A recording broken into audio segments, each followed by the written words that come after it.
I walked in and I had on a three-piece suit with a tie and cufflinks. Hmm.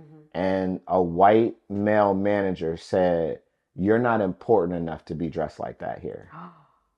No, Yeah. no, Yeah. Yeah. It's crazy, that's right? That's crazy. crazy. And I was only there at their table to use their money to build my own table. Mm.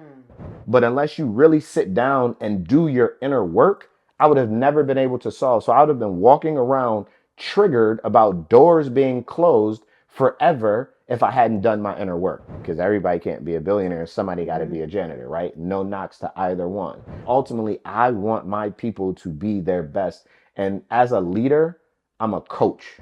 The leader in that moment is quiet to allow his leadership to come through. That is a true leader You know what I right there. mean? That is a true leader.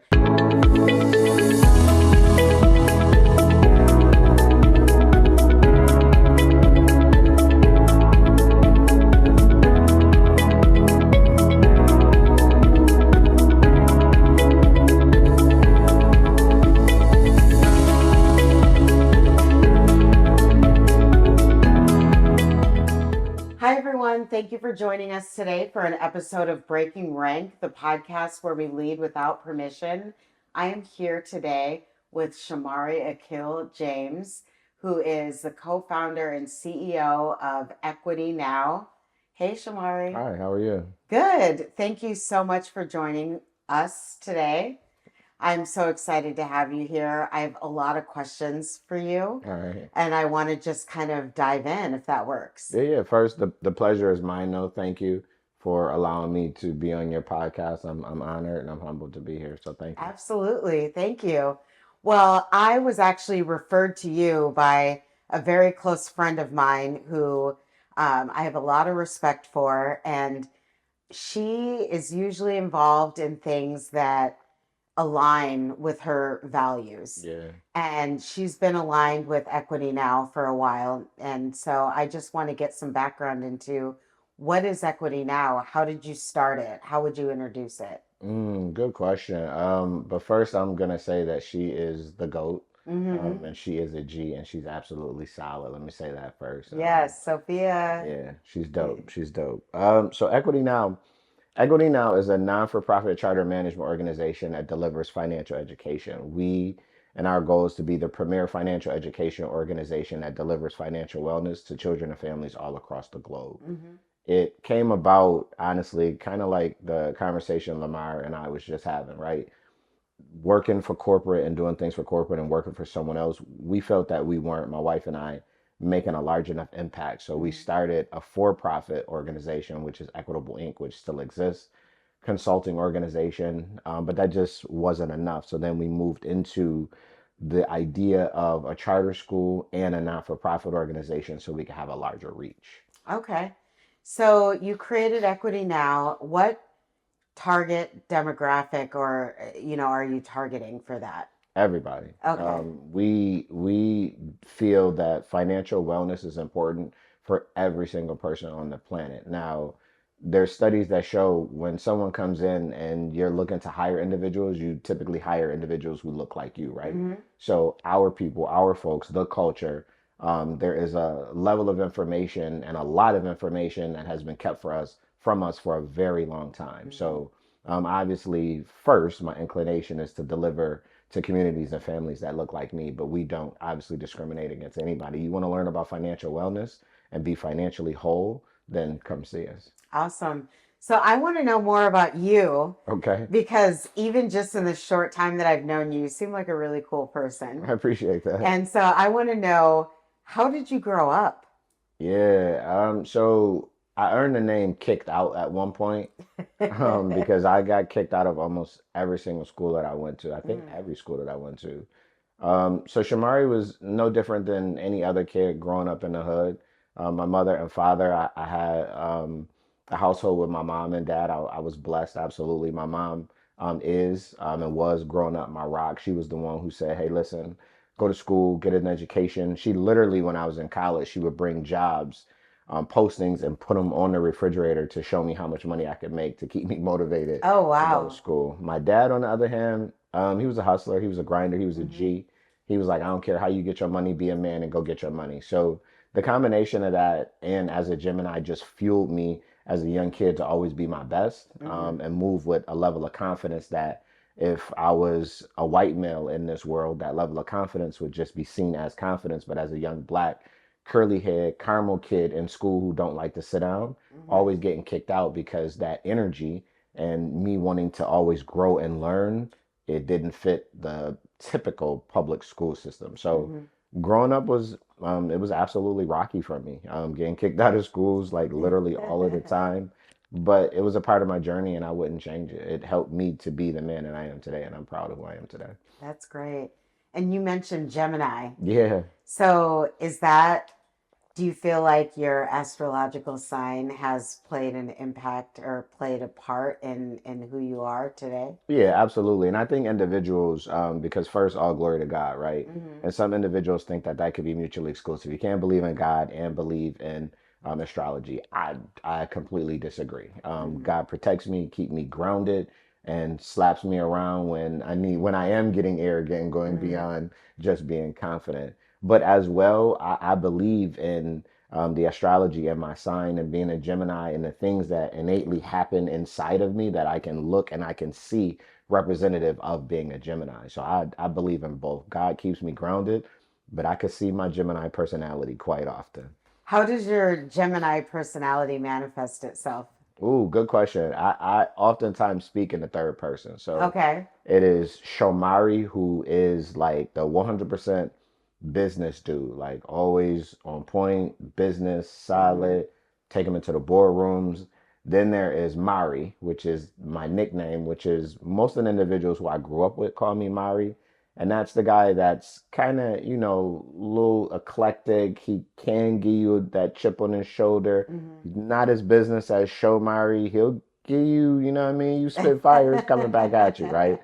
And then there's Akil. Akil, which is my middle name.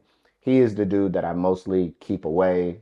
I won't say locked in a closet, but he is that side of me that represents that you never ever get rid of your temper. You Mm-hmm. just become mature enough and old enough and have enough tools to recognize the things that bother you and the things that trigger you, and also pray that the traumas of your past don't allow you to be triggered. But a kill is the trigger point. So when Okay. Shamari or Mari is triggered, a kill comes out, and that's predominantly ego and ego protecting you. And sometimes I like a kill because I always like a kill, but you know what I mean? I have to keep a kill tempered. It reminds me of like Beyonce's Sasha No Fierce, doubt, no doubt, no right? doubt. So are we dealing with Shamari, Mari, or Akil today? A little blend of everything. A kill is chilling, but it's mostly Shamari and Mari. But sometimes a kill, he'll pop off and say a real super cocky, confident statement or something. Okay, I want to see some Akil today. So No doubt. like Everybody says feel free that. to guide me Everybody in says some that. questions that will bring out the No Akil. doubt. No doubt.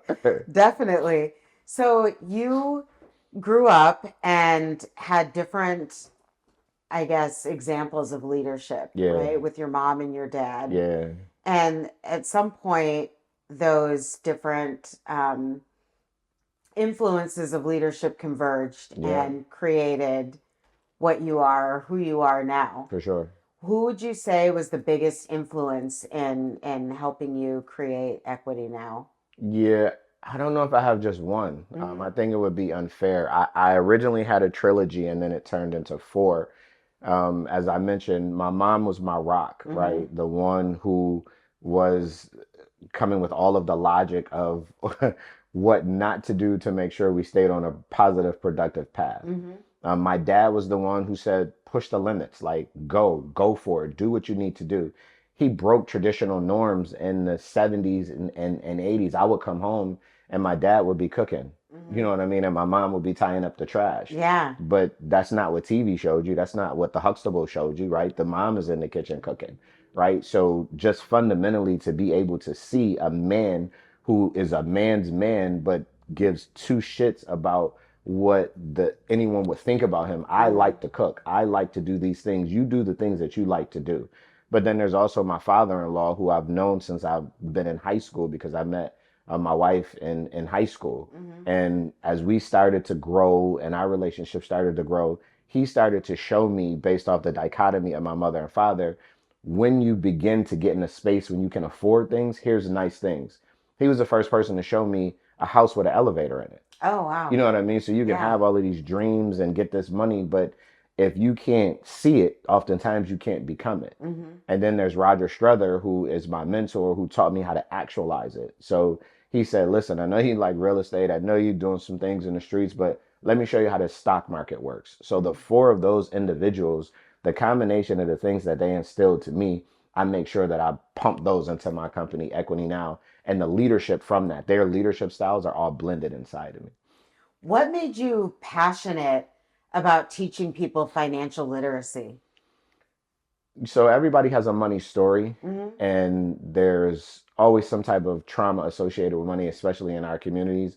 And quite often I heard that I had champagne taste in beer pockets. I ain't like that, right? And I often say that I like how champagne tastes, and I didn't like how beer tasted. I Mm-hmm. never really drank until I was an adult. But to the point of that commentary, that sat with me, right? Mm-hmm. Like we were in a space and in a household where I knew that my mom and dad, they put together a system in the household so we wouldn't know how much money we did not have. Mm-hmm. Every Christmas, it was something under the tree, right? You know what I mean? But I wanted more. I wanted Jordans. I wanted all of these expensive things. And my mom would say, listen, if you want those things, then go find a coupon.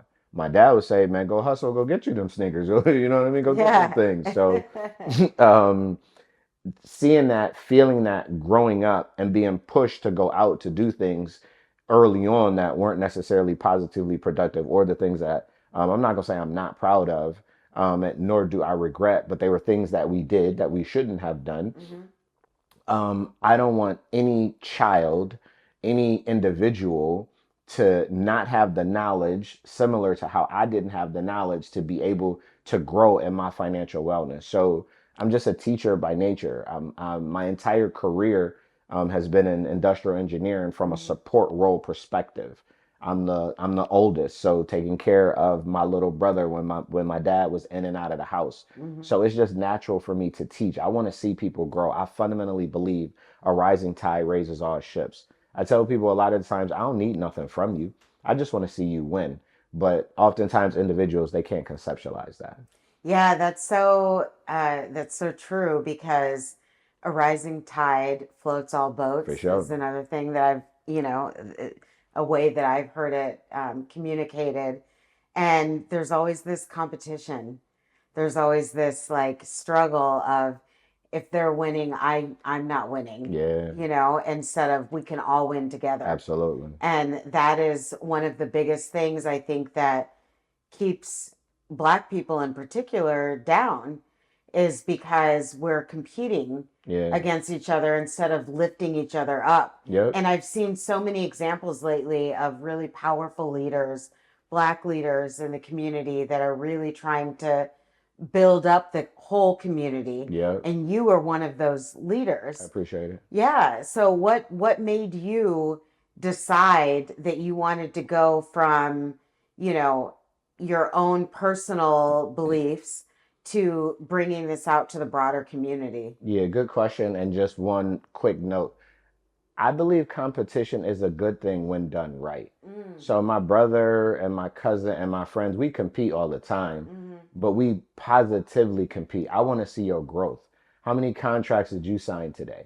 Right? And I understand that if I'm pushing you to be your best in your growth, it doesn't take away from me. mm-hmm, So the conceptualization that competing is a bad thing, the culture needs to move away from that. mm-hmm. We just need to make sure that there's no jealousy, no envy, and no hate when it comes to the competition, because competition spurs the best in individuals, Yeah. but it has to be from a positively productive perspective.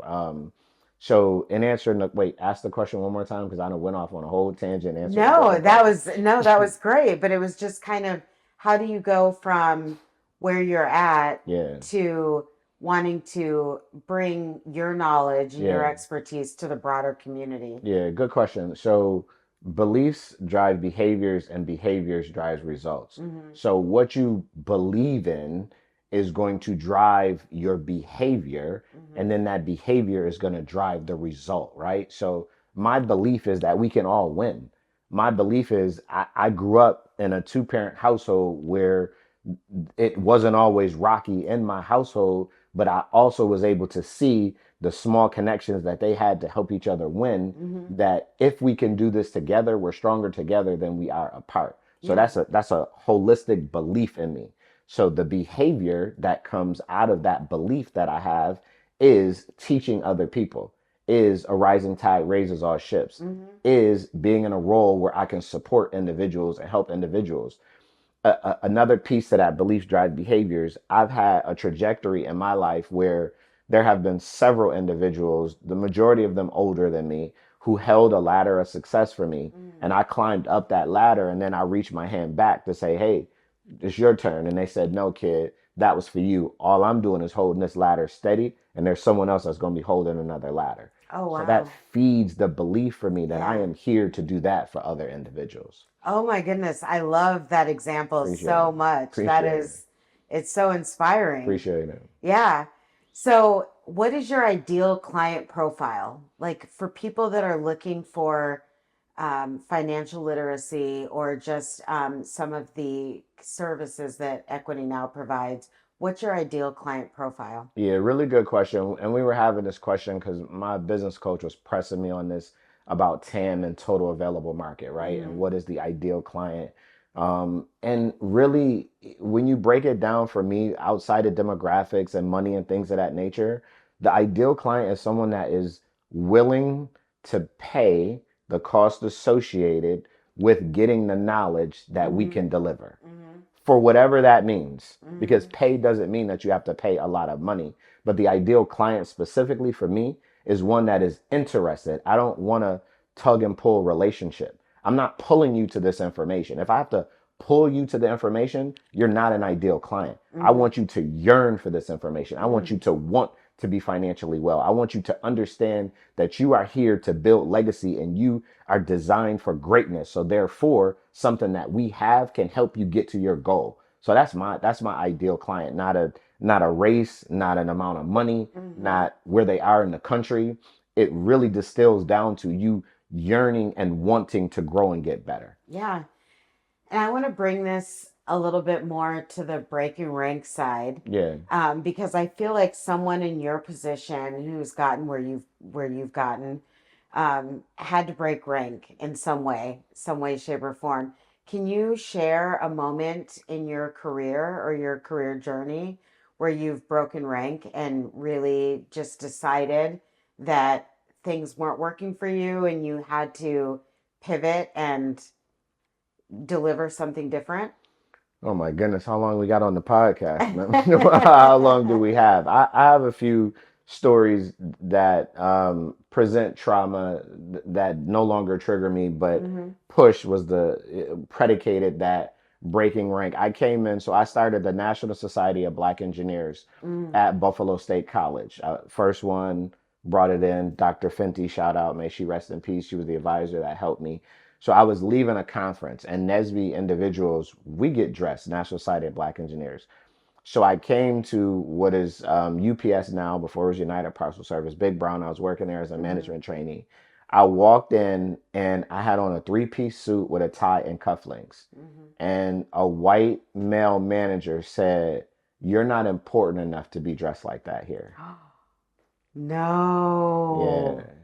yeah. No. Yeah, yeah, it's crazy, That's right? That's crazy. crazy. So here's another thing that I'll add into that though, as context. At 20 something years old, my level of self-awareness and confidence in myself looked at him like, who are you talking to? Now, that's what I said in my head. Yeah. But think about any other, or typically what would happen on the average black male inside of a predominantly white organization. You Mm-hmm. say that to that individual and they could be broken, straight broken. But Mm-hmm. it was the opposite for me. For me, it was like my mama told me she loved me and I'm handsome every single day. And my dad, all the pictures that I look at, he is in a vested suit all Yeah. of the time. So I'm supposed to be here, Mm-hmm. right? So that mindset for me, from what he thought about me and where I should be, being such a large delta in what I knew my greatness was, Mm-hmm. put me on a trajectory to say, I got to get up out of this joint at some point. And one more thing that pushed on that was they had given me some more money, they had promoted me, and then another white male manager came in and was just out to fire me. Mm-hmm. So I came home to tell my wife where I had just got married, just bought a house, just bought an Escalade, and just had a son. Mm-hmm. And I had to tell my wife that I might lose my job. Before I could get it out, she said, well, I need Mm-hmm. to talk to you. I'm on contract and they might not renew my contract. And then I had to tell her my news. So at that moment, it was such a pit in my stomach about not being able to, or the potential to not be able to take care of my new family, Mm-hmm. that I knew that I had to do something dynamically different. And I went back to work and I see something totally different. And I was only there at their table to use their money to build my own table. Mm. That's powerful. Appreciate it. That Appreciate is it. so powerful. Appreciate it. I feel like I have so many questions to ask you, but it would be more personal consulting. No doubt. No, this is your How do I podcast. scale my business? That's How do I your, do this? no How do I doubt. do that? No, I just it's I always love to hear stories of how people came to be the way that they came to be. With you, you've had different experiences that have shaped you For and that sure. have brought you to where you are. What would you say your leadership philosophy is? That's a good question. I believe that I'm a servant leader that takes no bullshit, Mm, because I'm not going to ask you to do something that I wouldn't do myself. mm-hmm, And then I'm going to hold you accountable to the expectation that we mutually agree upon. You see, mm-hmm, I believe with my industrial engineering degree, the dichotomy of my personality versus my schooling, that the triangle is top down and bottom up. So I'm not going to sit down and just give you and force feed you these goals and objectives that you have to hit. I believe in having the conversation. We'll make it super simple. We're all adults here. What time can you get to work? If mm-hmm, you say that you can get to work at 10 a.m. and we agree at 10 a.m., I'm going to hold your ass accountable to mm-hmm. 10 a.m. and I'm going to be on fire if you don't show up at 10 a.m. I'm not going to force you to come in at 7 a.m. and you have a child to take care of. But I think what people oftentimes maybe take kindness for weakness, Mm-hmm. or they don't understand the autonomy in that. I say to individuals all the time, go look at your last boss, go look at your last leader, your last supervisor. And I mean, did they have grills, first off? Second off, did they allow you to dress like this? And third, did they tell you they loved you and they have your best interests at heart? Yeah. So I believe in holding individuals accountable based off the level of expectation that we mutually set together, being a servant leader. While at the same time, if I need to, I could step in. I believe I have strategic, visionary leadership skills while also being able to get dirty and tactical as well. Mm-hmm. And you brought up grills, so I have to ask No you. doubt, no doubt. I want to know what is the story behind the grills because Sophia told me that you like to wear grills. Yeah, You're wearing your grill now. yeah. What is the story behind the grills? I just love jewelry. I love Yeah. jewelry. I love designer. I love fashion. If I could wear earrings, I probably would still wear earrings Mm-hmm. or earring. And I never wore two, never even thought about wearing two. But the grill itself, I feel most comfortably myself when I have my grill on. Mm-hmm. I will have grills on and be fully suited and booted in a tuxedo. Like, I just love jewelry and I love to be able to show off my jewelry to Yeah. myself, not even necessarily to anybody else. So grills is just an indicative nature of who I am. I believe that if you want to have conversations about EBITDA, or Mm-hmm. if you want to have conversations about what happened in the streets and what happened in the streets, we'll leave it there. I can have either one of those conversations. So I believe me wearing my grills and having a suit on or a suit with sneakers is the perfect blend to let you know that I'm representative of where I came from and I'm Yeah. always going to authentically show up as myself. I love that you're so multifaceted because I think so many of us, especially now in this entrepreneurial culture that we have, people are bosses and they're leading organizations, but they also have a story. I have a story, right? Yeah. Like where, where I came from, where people didn't necessarily think that I would end up Mm. where I am today. Mm-hmm. And I think with your story and you loving to wear grills and all of those things, it just shows like how multifaceted leaders can be, Absolutely. because people think that leaders have to look a certain way. And that's for me, and what Breaking Rank stands for is the fact that leaders come in all different shapes and sizes, right? Like Absolutely. we're all different.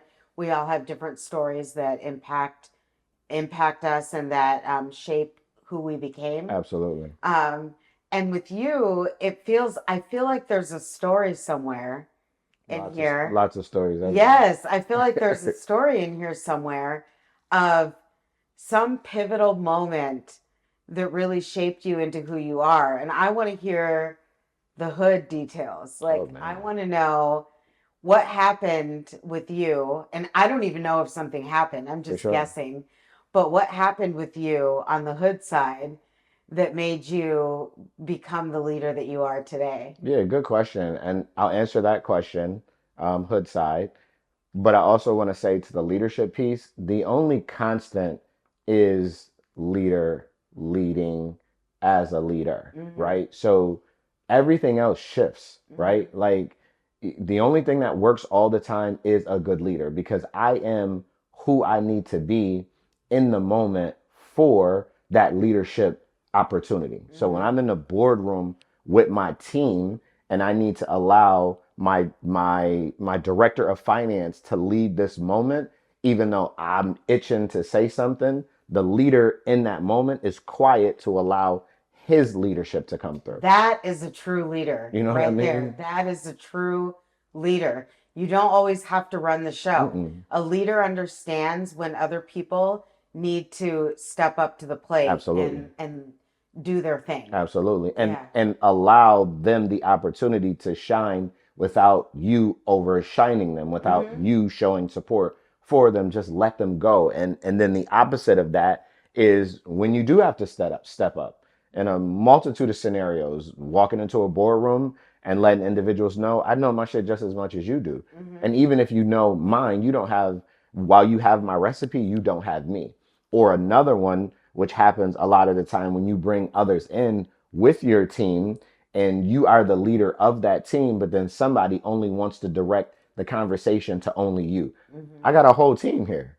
Like, ask my team members. So, Yeah. how do you then bounce that? That's a very good question, such and such. Dr. Chaku can tell you that because she actually works on that, Yeah. right? So, the only thing that works all the time is a good leader. The hood tails, I mean, they're Hood tales. I plentiful. love that. They're I'm very going to start a plentiful. segment on my podcast There you called go. Hood Tales. I only want 10% of the royalties. That's You it. Just know, you 10%. deserve it. So I grew up in Buffalo, New York, on the Okay. east side of Buffalo, New York.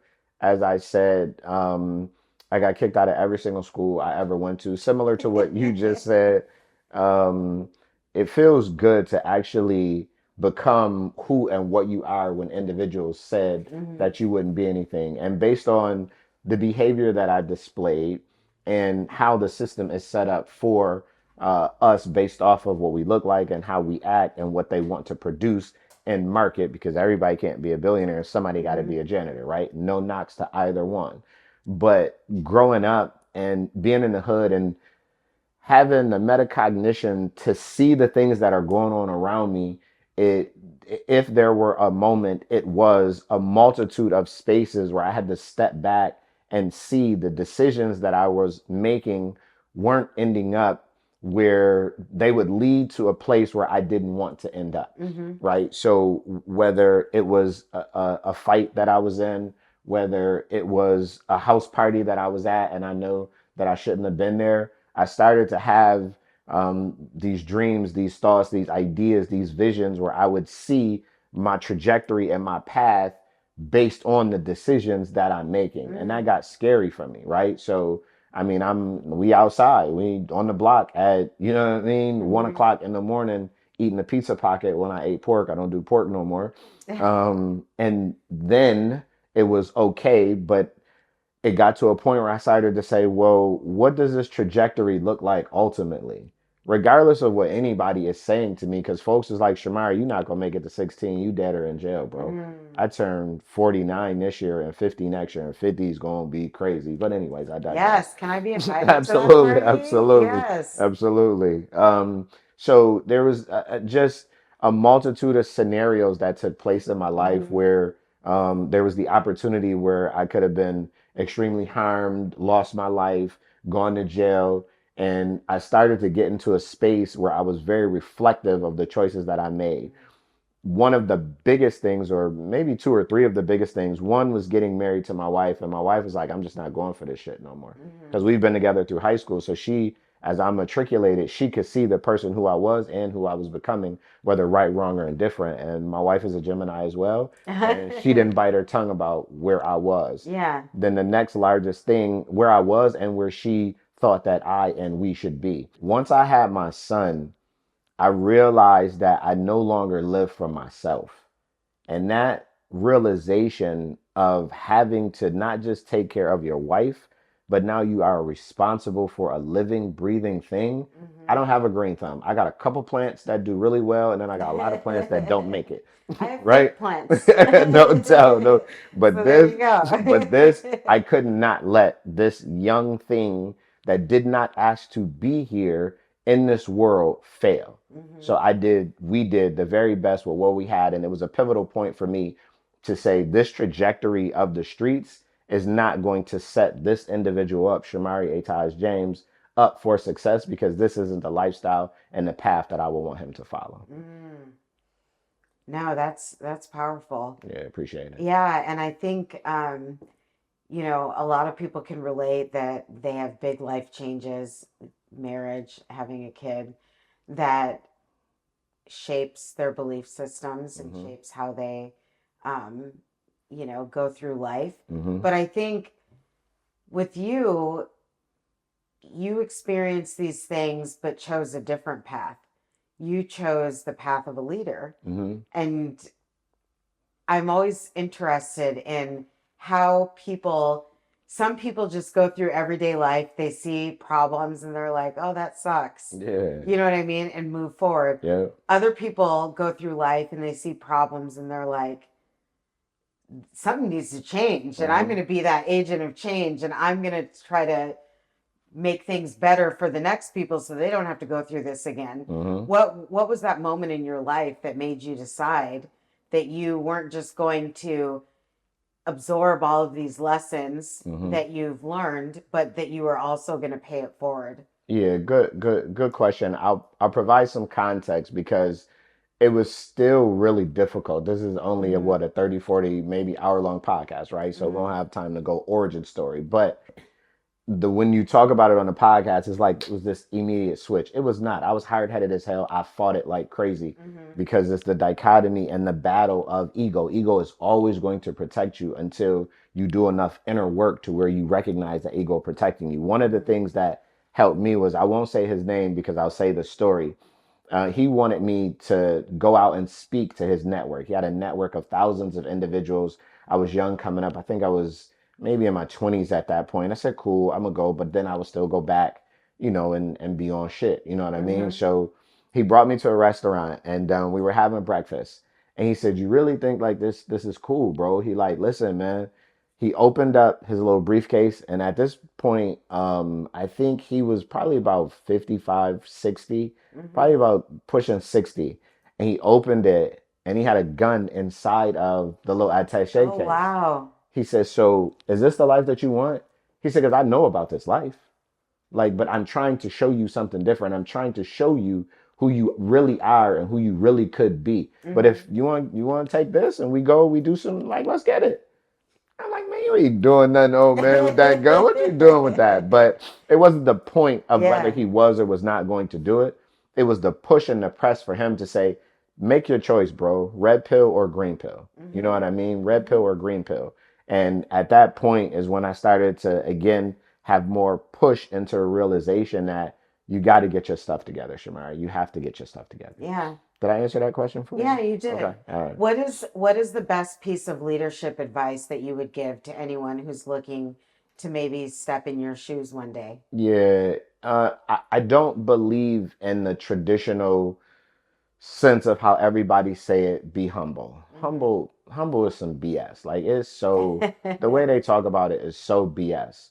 The way I'll describe it though in answering a question about leadership is having the humility to be criticized and understand that you are not a perfect person and the trajectory by which you take to get your individuals to do what they need to do for the success of whatever it is you're doing.